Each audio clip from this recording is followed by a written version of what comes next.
ओम जय श्री हरि विष्णु। जय माता रानी। दोस्तों, आपके अपने चैनल धर्म साधना में आपका बहुत बहुत स्वागत है।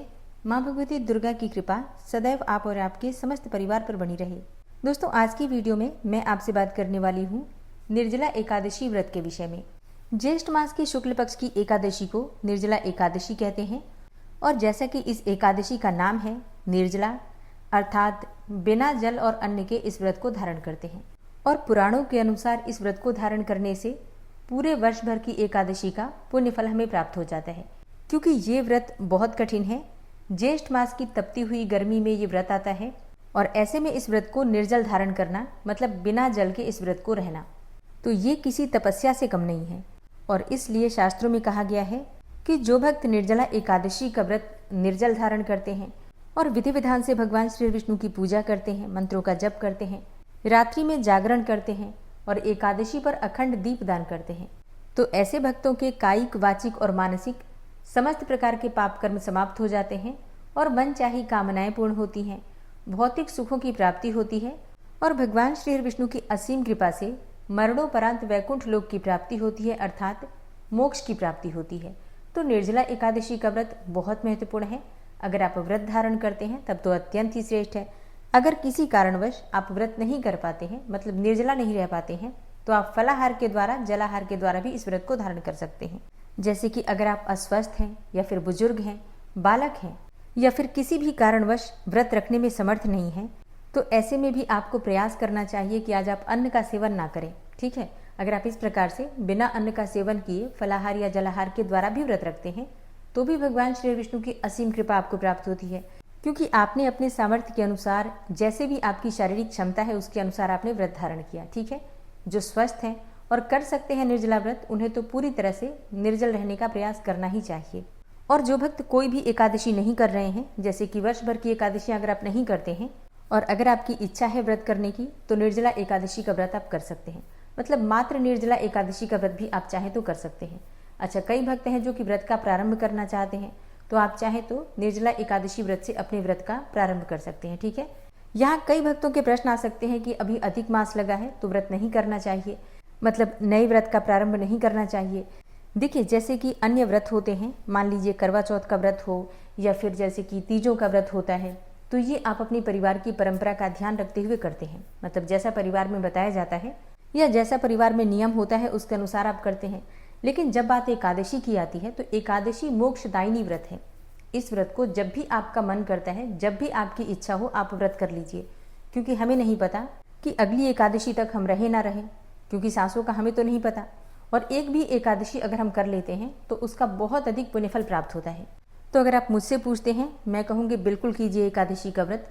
प्रारंभ करना चाहते हैं तो भी कर सकते हैं इस एकादशी से, और अगर आप सिर्फ एक एकादशी करना चाहते हैं तो आपको निर्जला एकादशी जरूर करना चाहिए। ठीक है, और भी कुछ प्रश्न हैं आप लोगों के, जिसका उत्तर मैं आपसे आज की वीडियो में शेयर करूंगी। लेकिन उससे पहले जानते हैं कि एकादशी तिथि कब प्रारंभ हो रही है, कब समाप्त हो रही है और निर्जला एकादशी का व्रत हम किस दिन धारण करें। ज्येष्ठ मास की शुक्ल पक्ष की एकादशी तिथि प्रारंभ हो रही है 24 जून 2026 को शाम को 6:12 पर और एकादशी तिथि का समापन होगा 25 जून को रात्रि में 8:09 पर। तो सूर्योदय कालीन तिथि के अनुसार 25 जून 2026 यानी कि गुरुवार के दिन निर्जला एकादशी का व्रत हमें धारण करना है।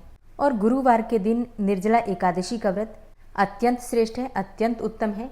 इस दिन भगवान श्री विष्णु की पूजा करने से, व्रत धारण करने से दुगनी कृपा हमें प्राप्त होगी।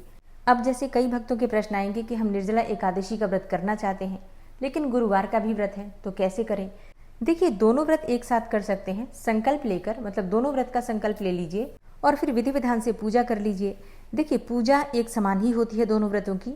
जैसे कि हम एकादशी के दिन भी पीपल की पूजा करते हैं और केले के पौधे की पूजा करते हैं, भगवान श्री विष्णु और माता लक्ष्मी की आराधना करते हैं, ठीक उसी प्रकार से बृहस्पतिवार के व्रत में भी केले की पूजा करते हैं आप, भगवान श्री विष्णु और माता लक्ष्मी की पूजा करते हैं। पीपल की पूजा भी आप कर सकते हैं। बृहस्पतिवार के दिन पीपल की पूजा करने का बहुत श्रेष्ठ महत्व होता है, तो करना चाहिए। और इस पर वीडियो बनी हुई है, आप चाहें तो सर्च करके देख सकते हैं। तो बृहस्पतिवार की पूजा और एकादशी की पूजा लगभग एक समान है, तो आप दोनों व्रत एक साथ कर सकते हैं। अब बात रही कि हम पारण कैसे करें शाम के समय। जैसे कि एकादशी व्रत में पारण नहीं करते हैं, जल भी नहीं ग्रहण करेंगे, जबकि बृहस्पतिवार के व्रत में शाम के समय मीठा भोजन करते हैं। तो ऐसे में बृहस्पतिवार का व्रत कैसे होगा? देखिए, ऐसा परेशान होने की आवश्यकता नहीं है। जब हम एकादशी का व्रत करते हैं तो उसके साथ जो भी व्रत आता है वो उसमें पूर्ण माना जाता है, ठीक है। तो आप निर्जला एकादशी के व्रत का नियम पालन कीजिए, जिस भी प्रकार से आप करना चाहते हैं। संकल्प दोनों व्रतों का लीजिए, दोनों व्रतों की कथाएं सुनिए, पूजा कीजिए, आपके दोनों व्रत पूर्ण माने जाएंगे, ठीक है। पारण आपको निर्जला एकादशी व्रत के अनुसार ही करना है। बात करें निर्जला एकादशी व्रत के शुभ मुहूर्त के बारे में, तो देखिए, इस दिन सुबह 5:25 से शाम को 4:29 तक रवि योग का संयोग बन रहा है, जो कि अत्यंत ही श्रेष्ठ है। इस योग में हम पूजा पाठ करते हैं, मंत्र जप करते हैं, व्रत धारण करते हैं, तो उसका फल हमें बहुत अधिक प्राप्त होता है। दूसरा शुभ योग इस दिन लग रहा है शिव योग का, जो कि सुबह 10:22 से प्रारंभ होगा और पूरे दिन रहेगा, ठीक है। तीसरा योग है सिद्ध योग। सिद्ध योग में हम कोई भी कार्य करते हैं तो उसमें हमें सिद्धि मिलती है। तो सिद्ध योग का प्रारंभ हो रहा है सुबह 10:53 से और फिर पूरे दिन रहने वाला है। तो इतने सारे शुभ संयोग में निर्जला एकादशी का व्रत है। आपको व्रत धारण करना चाहिए अगर आप कर सकते हैं तो, और अगर आप नहीं कर पाते हैं तो भी विधि विधान से भगवान श्री विष्णु की पूजा कीजिए और आचार विचार व्यवहार शुद्ध रखिए। अब देखिए, निर्जला एकादशी पर इतने सारे शुभ संयोग हमें प्राप्त हो रहे हैं। इसी के साथ अशुभ संयोग भी है, जैसे कि भद्रा। तो 25 जून को भद्रा काल भी रहेगा। भद्रा काल का प्रारंभ है सुबह 7:08 पर और समापन होगा रात्रि में 8:09 पर। हालांकि ये भद्रा पाताल लोक में रहेगी, इसलिए पृथ्वी लोक पर इसका कोई भी ऐसा अशुभ प्रभाव नहीं है। तो निर्जला एकादशी के व्रत और पूजा में किसी भी प्रकार की कोई भी बाधा नहीं है। बात करें पूजा के शुभ मुहूर्त के बारे में, तो देखिए, सुबह 4 बजे से सुबह 4:40 तक ये समय ब्रह्म मुहूर्त का है।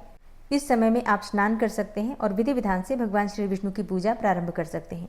बात करें अभिजीत मुहूर्त की, तो सुबह 11:56 से दोपहर 12:52 तक ये अभिजीत मुहूर्त का समय है।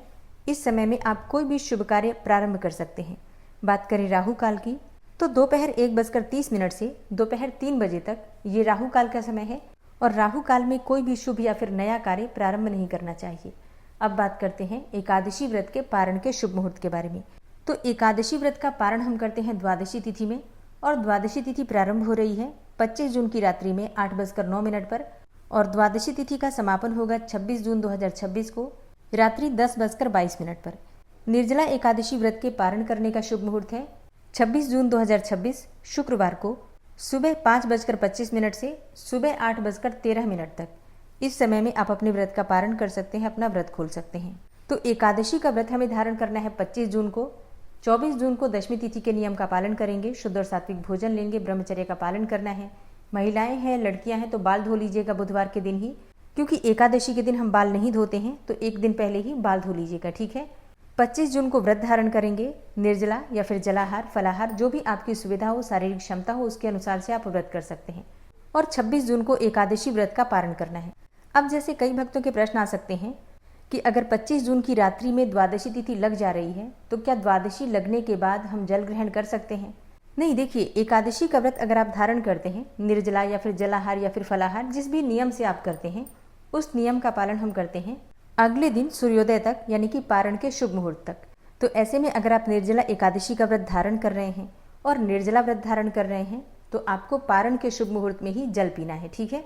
तभी आपका निर्जला एकादशी का व्रत निर्जल माना जाएगा, क्योंकि हम पूरे 24 घंटे का निर्जला एकादशी का व्रत करते हैं और इसलिए अपने स्वास्थ्य का ध्यान रखकर ही निर्जल व्रत आप धारण कीजिएगा, ठीक है।